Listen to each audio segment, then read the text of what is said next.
Da República, o Michel Temer, passa a mensagem de um compromisso, né, através da fala dele nessa coletiva de combate à corrupção, no momento em que ele próprio, né, o governo mesmo, se vê às voltas com questionamentos éticos aí. Helen, o ex-ministro da Cultura, o Marcelo Calero, deu uma entrevista ontem ao programa Fantástico. Tinha dado uma entrevista já para a mídia impressa, bastante crível ao meu ver ali, e se mostrou nessa entrevista, confirmou essa firmeza, né, na entrevista do Fantástico também, em suas declarações e acusações. O que ele e as pessoas a quem ele acusa disseram, Helen?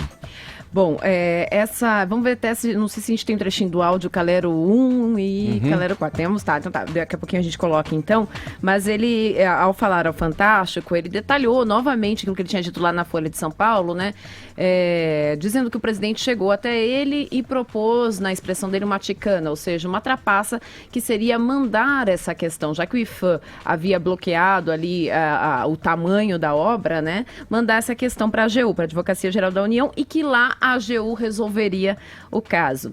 Ele negou que tenha gravado o presidente no gabinete, que tinha gravado apenas uma ligação telefônica de conversa protocolar e, mais do que isso, ele reforçou, então, essa pressão que ele sofreu, não só de Gedel, mas como também de Eliseu Padilha e também, então, do presidente Michel Temer. Foram 3 conversas presidenciais que eu tive com o presidente Temer a respeito desse tema. A primeira delas aconteceu no jantar no Palácio do Alvorada. Eu pedi 5 minutos com o presidente e descrevi a ele o que estava acontecendo, ou seja, que eu tinha sido alvo de uma pressão do ministro Gedel. Ele disse que não me preocupasse, que ele trataria de dizer ao ministro Gedel que não tinha sido possível atendê-lo. Isso já foi na quinta-feira. Eu recebo uma ligação do Palácio Planalto que o presidente queria falar comigo com urgência. Quando eu chego no Palácio Planalto, o clima já era outro. Bom, e aí, é claro, repercutiu muito nas redes sociais. Ontem à noite todo mundo comentava essa entrevista. Mais cedo, o presidente Michel Temer, então, como lembrou aí o nosso colega Trindade, tinha dado uma entrevista em que ele disse que a gravação, se houvesse efetivamente, teria sido um ato indigno. Com toda franqueza, eu acho que gravar clandestinamente é sempre algo desarrazoado. É quase indigno, né? Ou diria mesmo que é indigno, em primeiro lugar. Mas um ministro gravar o presidente da República é gravíssimo. Primeiro ponto. Segundo ponto, se gravou, eu espero que essa gravação logo venha à luz. E aí uma frase de Calero que acabou repercutindo muito, né, foi aquela que ele disse: olha, eu sei que como ministro eu tenho que ser leal, mas ser leal não significa ser cúmplice, eu não posso ser cúmplice, né? Acabou fechando aí com essa frase.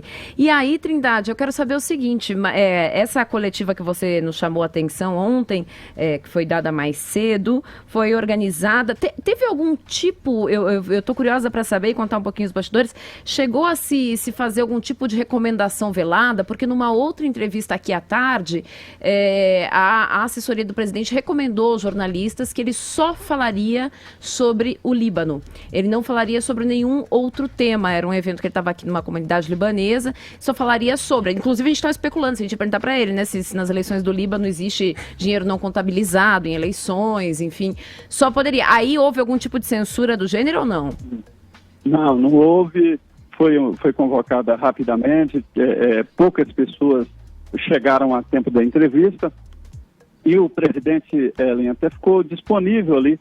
Quando ele saiu, até conversou com os jornalistas rapidamente e, sinceramente, a impressão que eu fiquei foi de que o presidente convocou uma entrevista, era claro o assunto sobre a anistia a ser aprovada no Congresso Nacional, mas analisando ali de que ele não precisava falar sobre o assunto, já que o projeto não tinha nem sido aprovado ainda no Congresso Nacional, a impressão que eu fiquei foi de que, discretamente, ele queria falar sobre esse assunto, porque ainda pesa na presidência da República esse esse pecado do Gedel, vamos dizer assim, né? Agora falou com uma semana de delay, né? Foi uma semana que deu tempo para alimentar na imprensa várias versões, foi uma semana em que deu tempo para surgir outros nomes, além do ministro Gedel na história, inclusive do próprio presidente.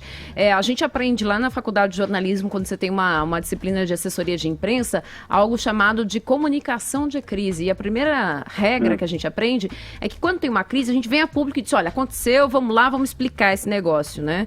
Porque deixar esse vazio abre espaço para muitas teorias. Muita especulação. Queria, inclusive, colocar essa questão, puxar esse gancho, Ellen, porque me lembro numa ocasião, de uma fala até da defesa, se não me engano, até o próprio ex-presidente Lula falou, agora se condena por convicção e não pela prova, né?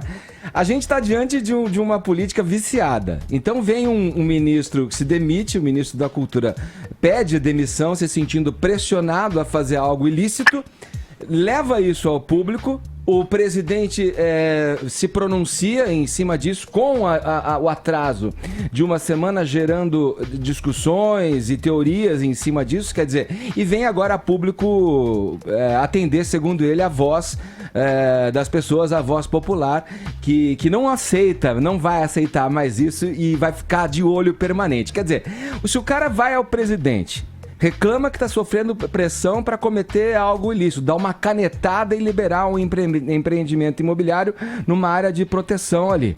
A resposta do presidente não, resolva isso.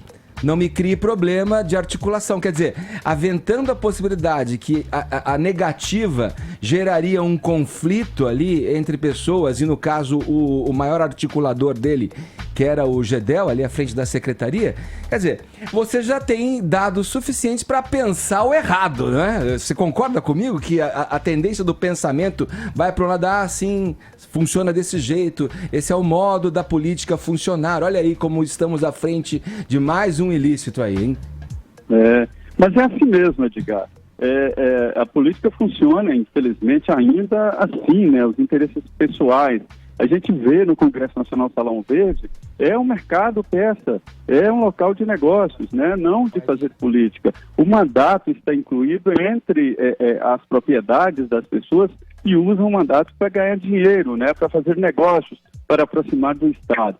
Agora, sobre essa fala do presidente Michel Temer, a impressão que eu fiquei, e Ellen, é de que ele estava ali já respondendo o que ele sabe que ia acontecer no Fantástico. Ele sabia da entrevista, sabia do conteúdo da entrevista. Então, ele admitiu, inclusive na entrevista, que demorou a demitir Gedel, até passou o recibo de que levou Gedel a pedir demissão, o jeito Michel Temer de ser, né? Sim. E se antecipou a entrevista que já estava gravada e já tinha até chamada, né? Certo.